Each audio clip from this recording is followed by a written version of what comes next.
isso, né? É caso master, é Supremo Tribunal Federal e, nesse caso, junta tudo. São os Estados Unidos avaliando reincluir o Alexandre de Moraes, o ministro do Supremo Tribunal Federal, na Magnitsky depois de toda essa confusão com o Banco Master, o escritório da mulher dele. Vamos ler junto? Essa é a matéria da Andresa Matais. Tem todos os detalhes dessa apuração deles. A Andresa Matais faz essa publicação com a apuração do André Chalders, do repórter da coluna dela. Os Estados Unidos avaliam reincluir o Alexandre de Moraes na lei Magnitsky. Crítico de Moraes, o Darren Berry, que é quem pode trazer de volta as sanções contra o ministro do STF, visitará Bolsonaro na cadeia. A gente já falou um pouquinho sobre isso aqui em Metrópolis TV, nosso canal no YouTube. A gente vai falar um pouco mais sobre isso agora. Inclusive, já tem vídeo da própria coluna com o André Chalders contando para você lá no nosso canal no YouTube. Então, também te convido a acessar lá e ter todos os detalhes, porque esse vídeo do André Chalders já está lá disponível, você já pode compartilhar com todo mundo para já mandar essa notícia para todo mundo nesse comecinho de quinta-feira. O governo Donald Trump avalia a possibilidade de voltar a sancionar o ministro Alexandre de Moraes do Supremo Tribunal Federal com base na chamada Lei Magnitsky.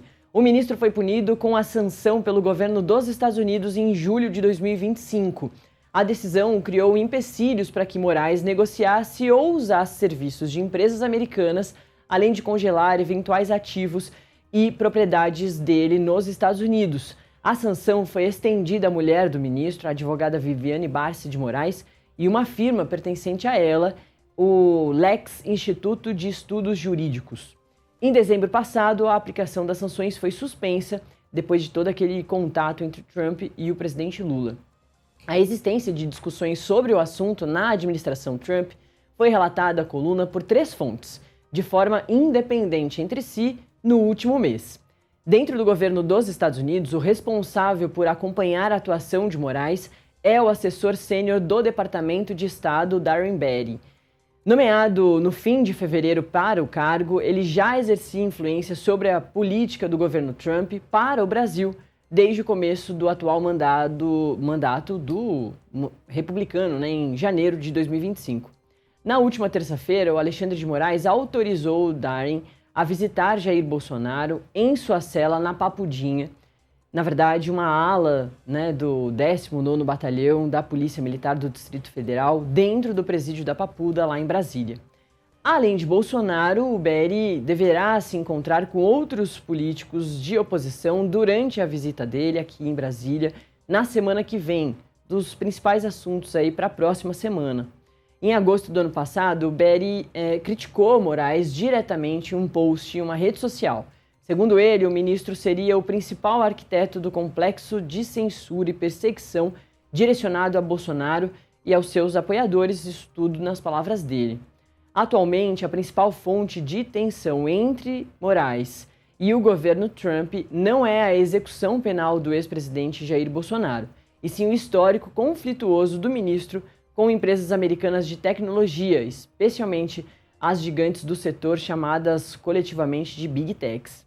Em agosto do ano passado, Moraes proibiu todos os brasileiros de usarem a plataforma X, o antigo Twitter, você deve se lembrar dessa história, atualmente sob propriedade do bilionário Elon Musk. A proibição se estendeu por 39 dias e só foi suspensa após o pagamento de 26,8 milhões de reais em multas e o bloqueio de perfis investigados, além da nomeação por parte da empresa de representantes no Brasil. O Departamento de Estado de Trump vê com preocupação a difusão do pensamento de Alexandre de Moraes nos círculos jurídicos sobre o enfrentamento ao populismo extremista nas redes sociais.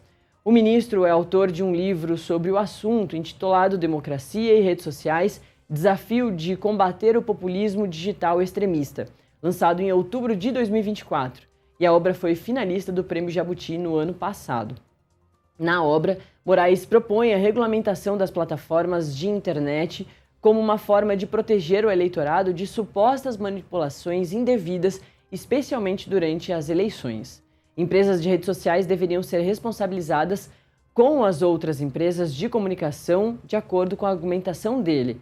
e ele diz em um trecho, abre aspas, as condutas dos provedores de redes sociais e de serviços de mensageria privada e de seus dirigentes precisam ser devidamente regulamentadas e responsabilizadas, pois são remuneradas por impulsionamentos e monetização, bem como ao direcionamento dos assuntos pelos algoritmos, podendo configurar responsabilidade civil e administrativa das empresas e penal de seus representantes legais, fecha aspas.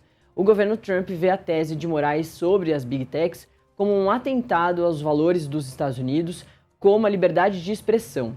E há preocupação com a influência que Moraes possa vir a exercer sobre juristas de outros países, impactando políticos e movimentos de direita que usam as redes sociais para difundir as suas ideias. Isso tudo, portanto, em meio quase de março de um ano de eleições aqui no Brasil, com renovação de Congresso também no Brasil, mas também com renovação de Congresso em novembro, um mês depois das nossas eleições aqui, também vão acontecer essas eleições lá nos Estados Unidos, e tudo que o presidente Donald Trump vem fazendo internamente no país e também externamente, né, com os ataques a outros países, isso tudo vai gerar reflexos para ele lá nas eleições de 2026 também dos Estados Unidos. A gente abre então o Acorda Metrópolis de hoje falando sobre essa matéria de capa. Lá na capa do Metrópolis.com também, além